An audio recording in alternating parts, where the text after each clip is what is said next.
Corporal Randall here. Hopefully you had a great weekend. Is it too soon to say that I'm done with all these riots? Or, as the media would say, mostly peaceful protest?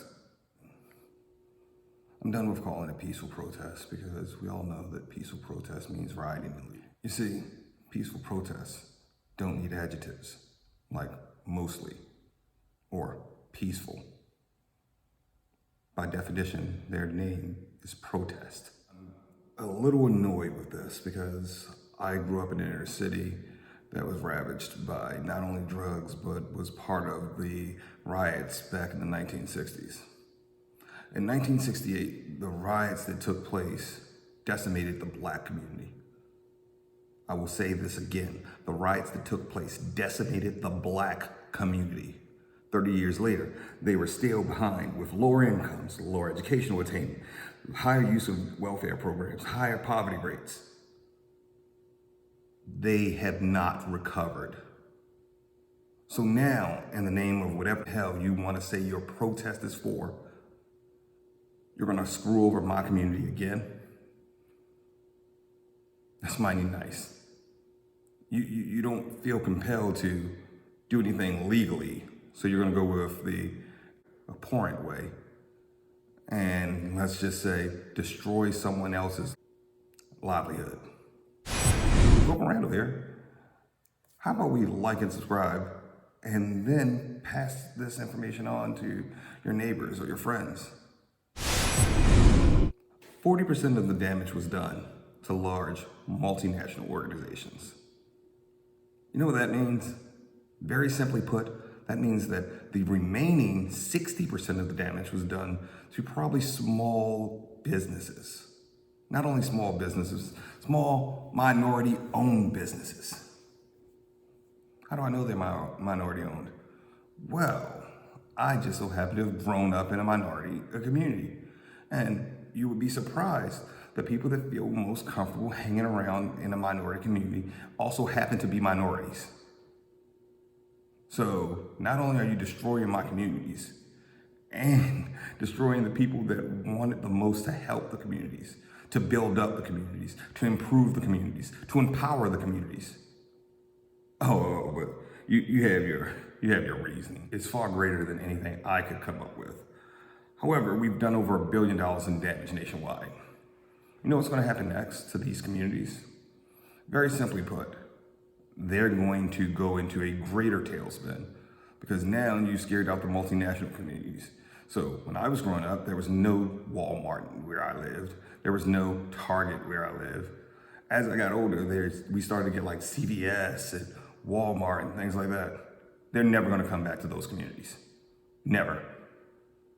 You're gonna have to gentrify them to the ends of the earth to have any shot at them ever coming back. Why?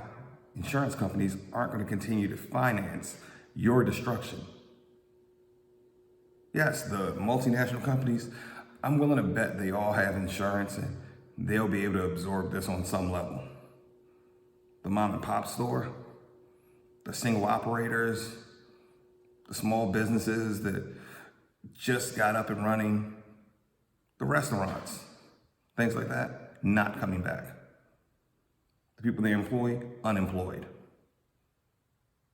How many people have you taken food out of their mouths because of your petulance? 30 people have died in your mostly peaceful protest. 30, ranging in age from 14 to 77. Most died normally. Being shot. The rioters have on occasion been very thoughtful in their method of delivering death, like hitting someone with a car or dragging them by a car, or even hell, setting people on fire. ISIS style. Who would have thought we'd see that? Most of the people killed, the majority of the people killed in these situations are Black or minority. So how is it that in the name of keeping us safe and making things better for us, we're dying at a higher clip? Not only are we dying at a higher clip, our businesses are being destroyed at a higher rate. And our neighborhoods are being destroyed. but this is in the name of you helping us? I don't know what your version of help is, but I don't want it. I don't think my communities want it. I don't think my people want it. This is what you think is going to help us? How about this? We switch locations and we go to your neighborhoods and we do this there. Because, I mean, most of the people in power would probably be in your neighborhoods, not the minority neighborhoods. So let's take the protest to your neighborhood and see just how willing you are to start burning down your house, burning down your neighbor's house, your neighbor's business. Over 700 police officers have been injured in all this. And I know I hear the we're supposed to be with the defund the police movement, or as they recently changed the wording. We don't want to defund the police. We just want to take some of the funds from the police and move them to other places. How dumb do you think we are? We understand the word defund. So if you just take some of the money from the police and move them to another location, all that does is defund the police. Okay, so we're defunding the police in neighborhoods where you have just increased the crime rate, and on top of that, increase the poverty rates. So now we have no one to stand between the criminals and the civilians who just want to earn a living and go about their day and raise their children. I don't know what kind of sick, twisted stuff y'all are on, but this ain't gonna work. The police are not the problem. You're the problem.